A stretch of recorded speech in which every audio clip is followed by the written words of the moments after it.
Buen día, en este video realizaré una pequeña presentación sobre las interpretaciones de la mecánica cuántica desde un enfoque general con el objetivo de comparar entre las interpretaciones más conocidas y ver cómo se resuelven los problemas de la mecánica cuántica desde estos.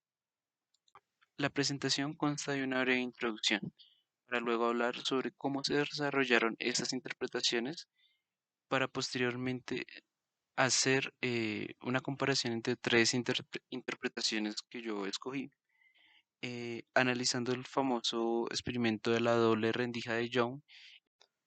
Una cosa interesante de la mecánica cuántica es que para poder utilizarla debemos sacrificar una de las siguientes propiedades clásicas que se utilizan para describir la naturaleza, ya sea la localidad, la cual se refiere a que las acciones se propagan en el espacio físico de forma continua y con una velocidad de propagación límite, la cual es la velocidad de la luz. El principio de causalidad, donde cada cambio de un sistema tiene una causa, o el principio de realidad, en donde los sistemas físicos existen en el espacio y el tiempo, al igual que los procesos físicos.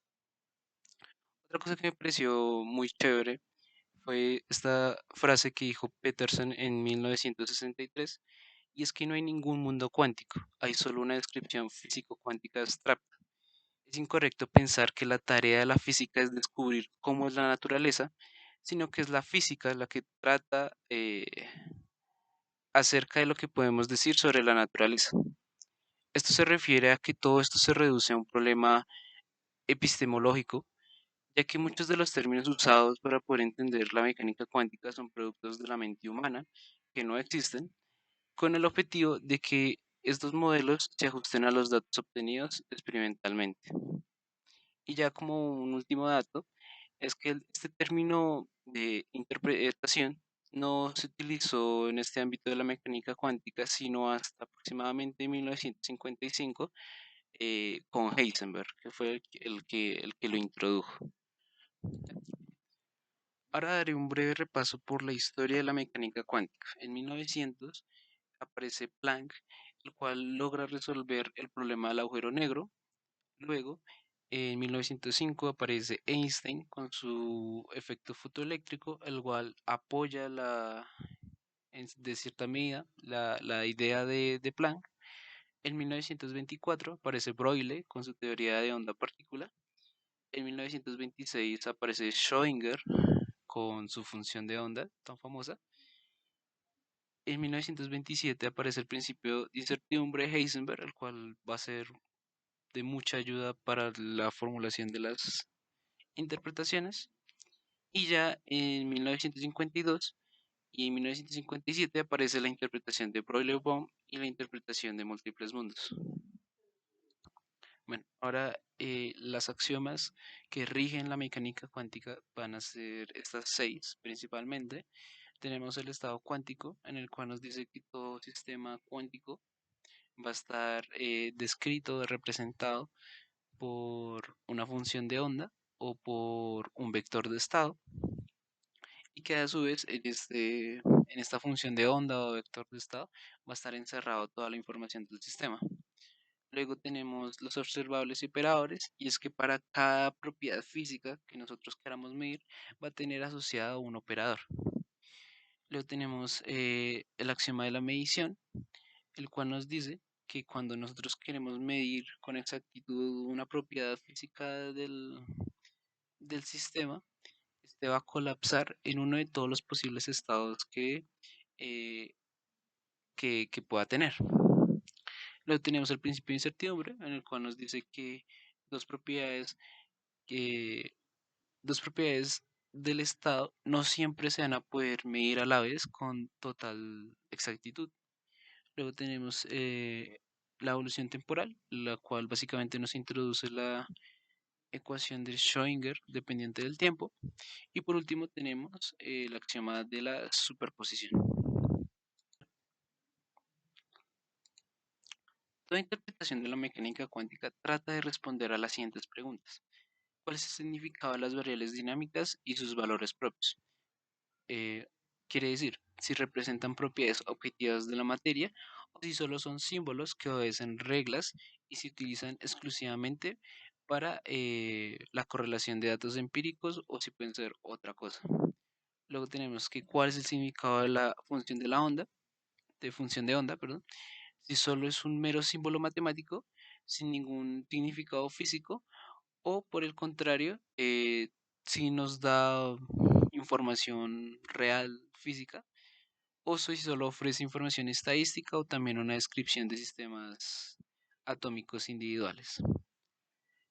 Luego también cuál es la naturaleza y el origen de la incertidumbre de Heisenberg, ya que no sabemos si esta incertidumbre se debe a, a que las interpretaciones pues no son absolutas, eh, ya que pues no son teorías como completas, por así decirlo, o si ya es una indeterminación que viene arraigada en la naturaleza y que por más que hagamos, pues es algo con lo que siempre se va a tener que tomar en cuenta.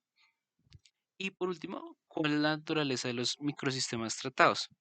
Esto se aplica más que todo para la mecánica ondulatoria y básicamente pues es decir si el sistema que nosotros vamos a estudiar son partículas u ondas o simplemente se va a tratar de acuerdo a lo que el experimentador quiera. Y bueno, ya finalmente para pasar a las interpretaciones como tal, eh, quería hacer un pequeño paréntesis sobre las formulaciones de la mecánica cuántica, que pues no son como tal interpretaciones, se podría decir que es como un subconjunto de las interpretaciones, en la cual básicamente son modelos matemáticos que están regidos por las interpretaciones, pero que nos permiten simplificar ciertos problemas o poder plantear nuevos problemas dentro del marco conceptual de las interpretaciones.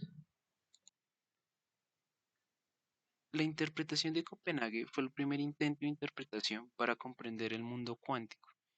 En esta interpretación es ilógico hacer preguntas como, por ejemplo, ¿dónde se encuentra la partícula antes de que se haga la medición?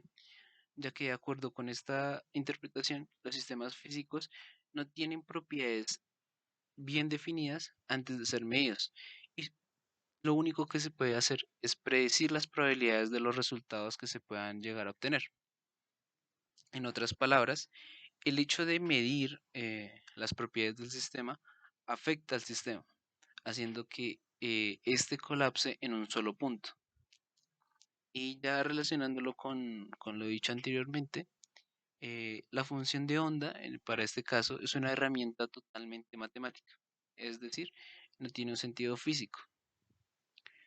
La interpretación de Copenhague solo tiene en cuenta los resultados obtenidos en los experimentos, por lo que se podría decir de una manera algo burda que el mundo cuántico no existe sino hasta que se realiza la medida, lo que hace que la interpretación tenga como consecuencia una carencia de realismo. Y ya por último, pues relacionado con el experimento de la doble rendija, como dijimos anteriormente, en esta interpretación lo único que podemos hacer es calcular la densidad de probabilidad en la que va a estar las partículas lanzadas, que es el gráfico que podemos ver en la parte derecha, donde podemos ver que el patrón que tienen las partículas sugiere que éstas tienen un comportamiento de onda. Ahora, la interpretación de Broyle-Bohm, o también llamada interpretación de variables ocultas, proporciona únicamente una descripción parcial, la cual es completada por la especificación de las posiciones de las partículas que forman el sistema. A diferencia de la interpretación de Copenhague, en este caso, eh, la función de onda sí se considera como algo real. Y mientras tanto, las partículas que forman el sistema evolucionan en una función llamada ecuación guía, la cual expresa las velocidades de estas en términos de función de onda. Es decir, mediante esta interpretación sí es posible eh, hacer un seguimiento en todo momento de la posición exacta de una partícula. Y un dato interesante es que esta interpretación nace justamente de la insatisfacción que provocó la interpretación de Copenhague, debido a que hay sistemas a los que simplemente no se ajusta o que es muy difícil realizarlo. Por eso es que esta interpretación se caracteriza principalmente por su no localidad, ya que aquí la evolución de la partícula depende tanto de la ecuación de Schrödinger como de la ecuación guía. Por otra parte, podemos ver en el diagrama de la derecha que es posible graficar la posición de cada partícula. En este caso, el diagrama tiene un total de 100 partículas y como se puede observar en estas líneas, también siguen el patrón que se obtuvo con la interpretación de Copenhague. Si analizamos las zonas donde hay más densidad de líneas, por llamarlo así, podemos ver que sigue un patrón muy similar al utilizado en la interpretación de Copenhague con la densidad de probabilidad. Por último, tenemos la interpretación de múltiples mundos, la cual fue desarrollada por Hugh Everett en 1957. Dicha interpretación nos dice que existen muchos mundos como el nuestro, pero en paralelo. Es decir, que existe una gran cantidad de universos aparte del universo que conocemos, del que somos conscientes. Esta idea hace posible eliminar la aleatoriedad y la acción a instancia de la teoría cuántica, ya que si realizamos un experimento con diferentes resultados posibles, se van a obtener todos los resultados, solo que cada uno de ellos se obtiene en un universo diferente a pesar de que solo seamos conscientes del resultado del que hemos visto en un mundo. Como ya se podrán dar idea, esta interpretación no es rigurosamente matemática, sino es más bien una interpretación más del todo filosófica, ya que no se puede introducir el concepto de probabilidad. Es decir, por ejemplo, llevándolo al experimento de la doble rendija, este experimento se podría realizar con un solo electrón, ya que al momento de lanzar el electrón y que éste impacte en el detector, inmediatamente se van a generar un número determinado de mundos paralelos donde el electrón va a tomar todos los valores posibles que tenga el sistema. Bueno, para aclarar, cabe decir que pues estas no son las únicas interpretaciones que existen. También hay otras como la interpretación estadística, la lógica cuántica, la interpretación de von Neumann, la mecánica cuántica relacional y la mecánica estocástica, entre otras.